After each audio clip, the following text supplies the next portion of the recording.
মিলিয়ে প্রতিহত করবে। তবু থেমে নেই হত্যাকারী হাসিনাকে আশ্রয় দেয়া ভারত।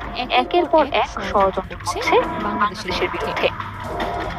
এবার এলো আরেক ষড়যন্ত্রের তথ্য।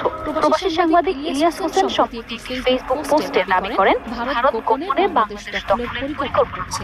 তার মতে বর্তমান সরকার পতনের আগে থেকেই ভারত নানা কূটকৌশলের মাধ্যমে বাংলাদেশের উপর আধিপত্য বিস্তারের চেষ্টা করছে।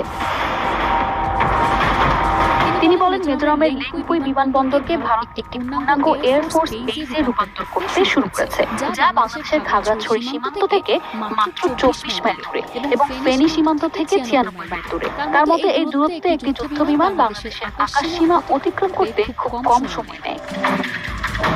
এছাড়াও তিনি উল্লেখ করেন ভারতের পশ্চিমবঙ্গের পানাগড় বিমানঘাটিতে বড় ধরনের পুনর্নির্মাণ ও মেরামতের কাজ চলছে, যেখানে নতুন যুদ্ধ বিমান রাখার মতো বিশাল শেড তৈরি হচ্ছে এবং নতুন